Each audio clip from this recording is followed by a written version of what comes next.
Hello मेरे प्यारे दोस्तों, कैसे हैं आप सभी का स्वागत करता हूं एसके स्टडी जयपुर में। जैसा कि आपको पता है कि आज हम सामान्य विज्ञान की क्लास लेकर आए हैं जो Rajasthan police, railway, NTPC, group D, SSC, Delhi police, इनके लिए बहुत ही महत्वपूर्ण होने वाली है। और जिन कंपटीशन एग्ज़ाम में साइंस के क्वेश्चन आते हैं उनके लिए भी ये क्लास बहुत महत्वपूर्ण होने वाली है।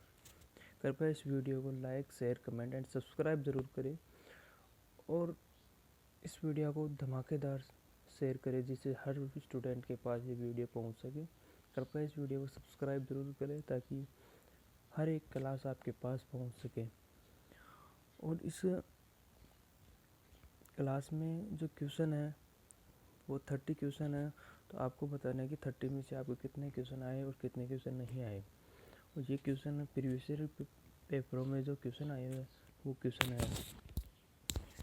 कृपया इस वीडियो को धमाकेदार शेयर करें और सब्सक्राइब भी ज़रूर कर ले ताकि हर वीडियो आपके पास पहुंच सके।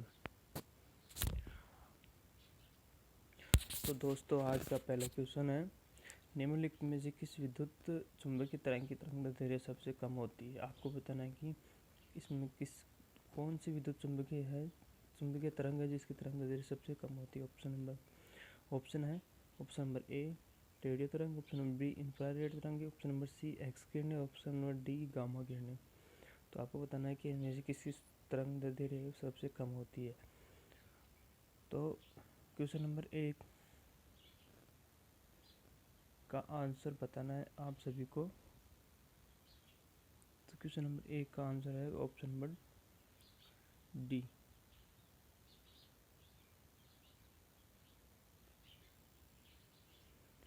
अगला क्वेश्चन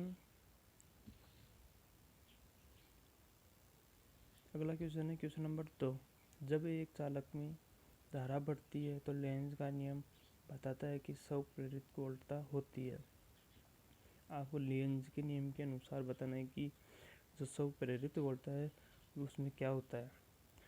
ऑप्शन नंबर ए धारा की मात्रा को बढ़ाने की ओर प्रवृत्ति रखेगा, ऑप्शन नंबर बी प्रयुक्त वोल्टता को सहायता करेगा, ऑप्शन नंबर सी बढ़ने वाली धारा की विपरीत धारा उत्पन्न करेगा और ऑप्शन डी बढ़ने वाली धारा को सहायता करेगा। तो आपको बताना है इसका राइट आंसर क्या होगा। ऑप्शन क्वेश्चन नंबर 2 का इसका राइट आंसर होगा वो होगा ऑप्शन नंबर सी, बढ़ने वाली धारा की विपरीत धारा उत्पन्न करेगा। क्वेश्चन नंबर 3 है, ब्लू रे डिस्क एक है। आपको बताना है कि जो ब्लू रे डिस्क है वह क्या है, आपको ये चीज़ बतानी है। तो ऑप्शन नंबर ए वाद्य यंत्र, ऑप्शन नंबर बी मेडिकल उपकरण, ऑप्शन नंबर सी डाटा संग्रहण प्रणाली, ऑप्शन नंबर डी शैक्षिक किट। तो क्वेश्चन नंबर 3 का आंसर होगा वो होगा ऑप्शन नंबर सी, ये एक डाटा संग्रहण प्रणाली होती है। अगला क्वेश्चन नंबर 4, किस रंग की तरंगदैर्घ्य सबसे कम होती है। आपको बताना है कि इन जो कलर है सबसे कम किसकी होती है। ऑप्शन नंबर ए लाल, ऑप्शन नंबर बी नारंगी, ऑप्शन नंबर सी नीला, ऑप्शन नंबर डी बैंगनी। तो आपको बताना है कि तरंगदैर्घ्य सबसे कम किसकी होती है। तो इस क्वेश्चन नंबर 4 का जो आंसर होगा वो होगा ऑप्शन नंबर डी, मतलब बैंगनी। लेकिन सबसे ज़्यादा किसकी होती है, तो सबसे ज़्यादा लाल रंग की होती है। जो लाल रंग की होती है उसकी सबसे ज़्यादा तरंगदैर्घ्य होती है। तो 5वां क्वेश्चन नंबर 5, यदि वायु प्रतिरोध को नगण्य माने तो मुक्त रूप से गिरते हुए पिंड की स्थिति, यदि वायु प्रतिरोध नगण्य हो तो स्थितिज ऊर्जा और गतिज ऊर्जा का योग क्या होगा। तो आपको इस क्वेश्चन का आंसर है वो बताना है। ऑप्शन नंबर ए अनंत, ऑप्शन नंबर बी स्थितिज ऊर्जा के योग का दोगुना, ऑप्शन नंबर सी शून्य और ऑप्शन नंबर डी स्थिर। क्वेश्चन नंबर 5 का राइट आंसर होगा वो होगा स्थिर। अगला क्वेश्चन नंबर 6, पॉइसन निष्पत्ति का व्यावहारिक मान होगा। आपको बताना है कि पॉइसन निष्पत्ति है उसकी रेंज बताना है, कितनी रेंज होती है। तो ऑप्शन नंबर ए -1 से +1 के बीच, ऑप्शन नंबर बी -1 और 0 के बीच, ऑप्शन नंबर सी 0 एवं ± के बीच और ऑप्शन डी इनमें से कोई नहीं। तो आपको पोजीशन निस्पति की रेंज बतानी है, वो रेंज है। तो क्वेश्चन नंबर 6 का राइट आंसर होगा वो होगा ऑप्शन नंबर सी, मतलब कि 0 एवं प्लस माइनस के बीच होती है। अगला क्वेश्चन नंबर 7, यदि साबुन के एक बुलबुले को ऋण आवेश द्वारा आवेशित करें तब इसकी त्रिज्या में क्या होता है। तो चेंजिंग बताना है कि साबुन के बुलबुले में जब ऋण आवेशित होता है तो उसकी त्रिज्या में क्या होता है, बढ़ती है घटती है। ऑप्शन नंबर ए कम होगी, ऑप्शन नंबर बी वृद्धि होगी, ऑप्शन नंबर सी समान रहेगी, ऑप्शन नंबर डी सूचना पर्याप्त नहीं है। तो यदि क्वेश्चन नंबर 7 का जो आंसर होगा वो ऑप्शन नंबर बी होगा, मतलब वृद्धि होगी। मतलब किसी भी साबुन के बुलबुले को जब ऋण आवेशित के पास लेकर जाते हैं तो उसकी त्रिज्या में वृद्धि होगी। अगला क्वेश्चन नंबर 8, पृथ्वी के चुंबकीय क्षेत्र के क्षैतिज घटक का निरपेक्ष मान ज्ञात कीजिए। आपको बताना है कि जो पृथ्वी के चुंबकीय क्षेत्र के क्षैतिज घटक है उसका मान बताना है। ऑप्शन नंबर ए विक्षेप चुंबकत्व मापी प्रणाली, ऑप्शन नंबर बी दोलनीय चुंबकत्व मापी द्वारा, ऑप्शन नंबर सी विक्षेप एवं दोलनीय चुंबकत्व मापी द्वारा, और ऑप्शन नंबर डी नीतिवृत्त द्वारा। तो आपको बताना है कि क्षैतिज घटक है उसका मान बताना है। तो क्वेश्चन नंबर 8 का आंसर है ऑप्शन नंबर सी, विक्षेप एवं दोलनीय चुंबक मापी द्वारा पृथ्वी के चुंबकीय क्षेत्र का क्षैतिज घटक मापा जाता है। और अगला क्वेश्चन है क्वेश्चन नंबर 9, 1000 माइक्रोकूलम आवेश के कारण निर्वात में 9 मीटर दूरी पर स्थित किसी बिंदु पर विभव एवं तीव्रता क्या होगी। तो ये क्वेश्चन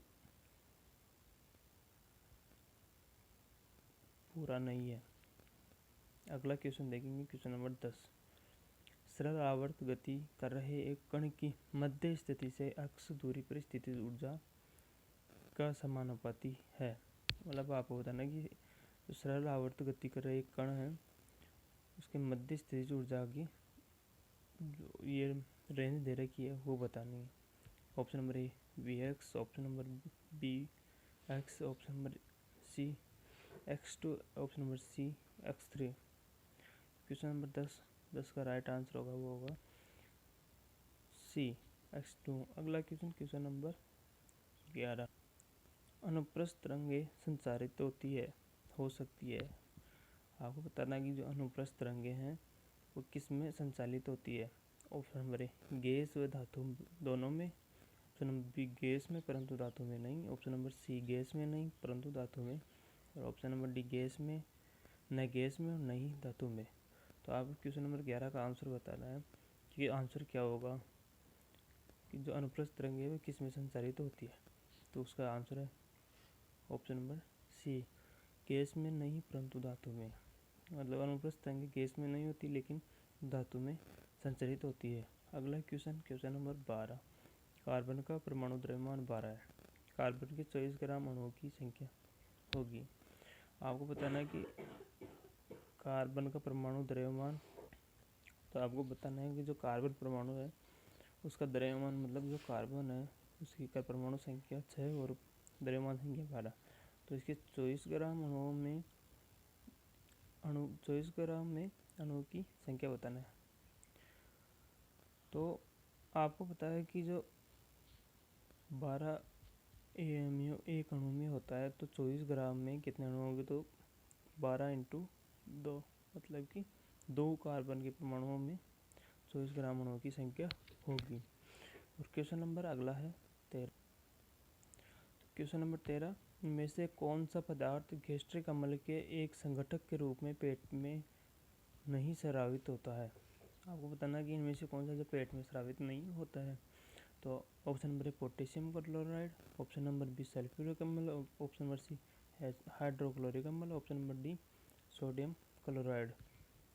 तो आपको बताना है कि जो पेट में इनमें से कौन सा स्रावित नहीं होता। क्वेश्चन नंबर 13 का जो आंसर होगा वो होगा सल्फ्यूरिक अम्ल, मतलब कि H2SO4 है, पेट में स्रावित नहीं होता। अगला क्वेश्चन नंबर 14, यह देखते हुए क्वेश्चन नंबर 14, यह देखते हुए कि ऑक्सीजन की एक मोल परमाणु का वजन 16 ग्राम है, तो ओजोन का भार बताइए। तो आपको ओजोन का जो परमाणु भार है वो बताना है। तो आप बताना, ऑक्सीजन की परमाणु संख्या 8, द्रव्यमान संख्या 16, एक अणु में 16 ग्राम। तो आपको मोलरता बतानी है। तो क्वेश्चन नंबर 14 का राइट आंसर होगा वो होगा, तो एक अणु में 16, तो 3 अणु में, मतलब कि जो ओजोन का जो सूत्र रहता है वो O3 होता है। तो O3 एक अणु में 16, तो 3 में 16 48 ग्राम मोल। ऑप्शन नंबर बी होगा, क्योंकि ऑक्सीजन जो ओजोन है उस ओजोन का परमाणु जो IUPAC नाम है वो होता है O3। तो एक O3 मतलब 3 ऑक्सीजन परमाणु, तो हर एक में 16 ग्राम, तो दूसरे में 16 ग्राम, तीसरे में 16 ग्राम, तो मतलब 48 ग्राम मोल होते हैं। अगला क्वेश्चन नंबर 15 मतलब 15, ये एल्यूमिनियम का सबसे महत्वपूर्ण अयस्क है। आपको बताना है कि जो एल्यूमिनियम है उसका महत्वपूर्ण अयस्क कौन सा है। ऑप्शन नंबर ए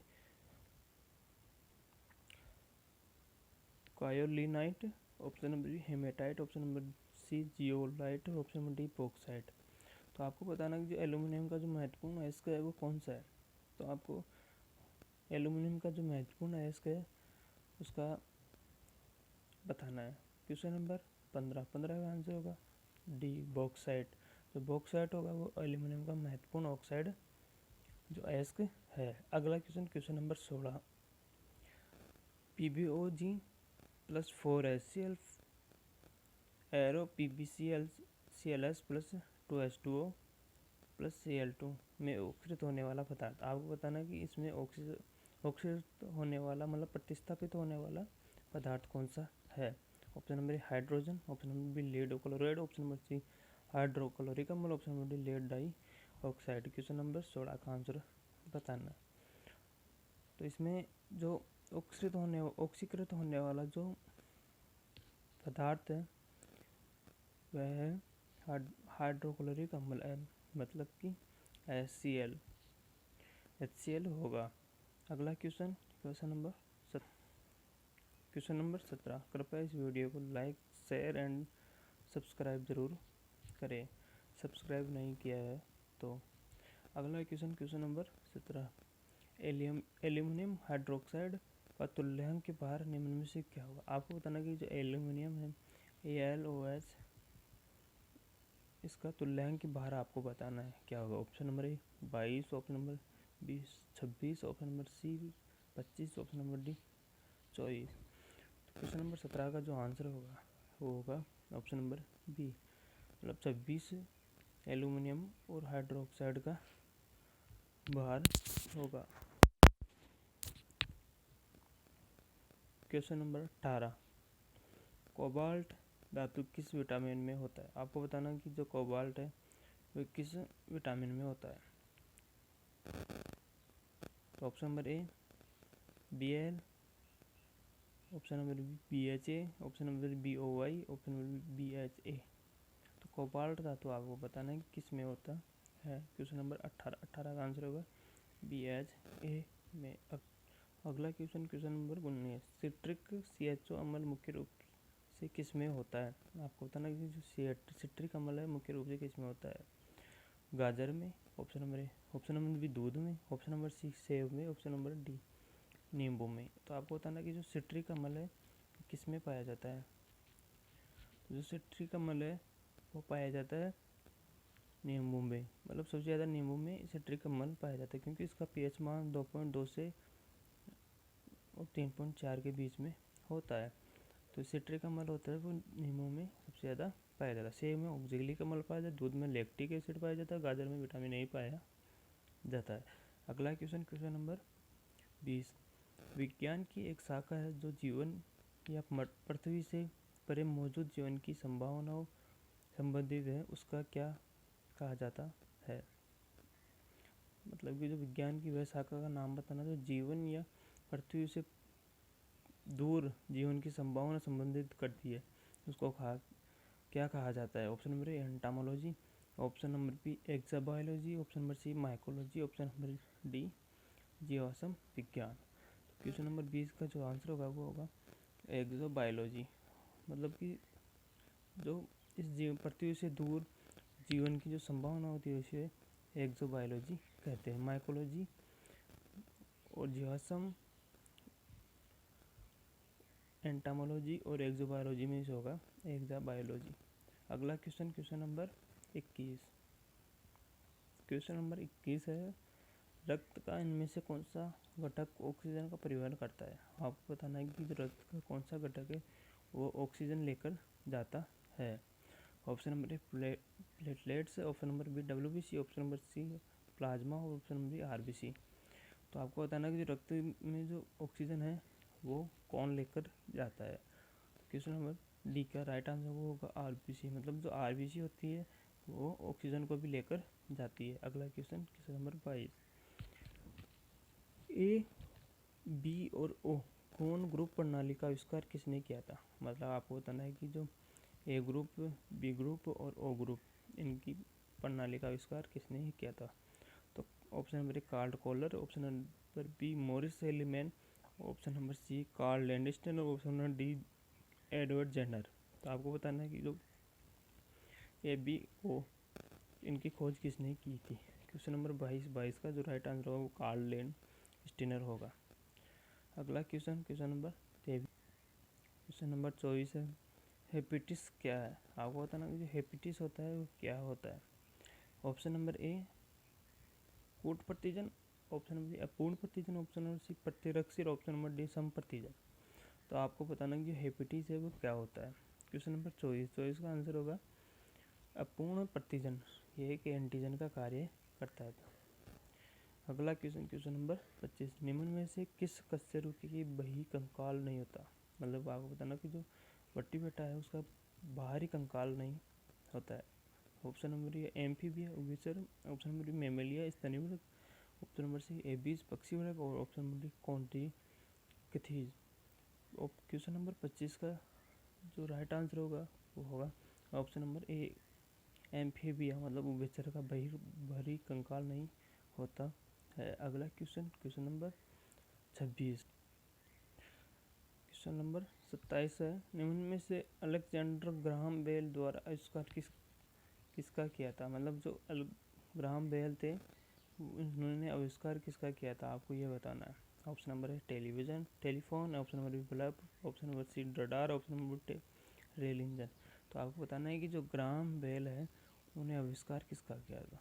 तो ग्राहम बेल के आविष्कार किया था टेलीफोन का, मतलब ऑप्शन नंबर ए टेलीफोन का। Question number 28। जो बायोंसी उत्प्लावकता बल है, उत्प्लावकता या बायोंसी सिद्धांत के आधार पर जहाज पानी में तैरते हैं, सर्वप्रथम इस सिद्धांत की पहचान करने का श्रेय किस वैज्ञानिक को दिया जाता है? तो आपको बताना है कि जो उत्प्लावकता बल है और जो उत्प्लावकता सिद्धांत है, बायोंसी सिद्धांत है, वो सबसे पहले किसने दिया था? Option number A Niels Bohr, option number Kepler, option number C Archimedes और option number D Ken Rutherford. तो आपको बताना है कि इसका आंसर क्या होगा। तो इसका आंसर होगा आर्किमिडीज। जो बायोंसी बल है वह आर्किमिडीज ने बताया।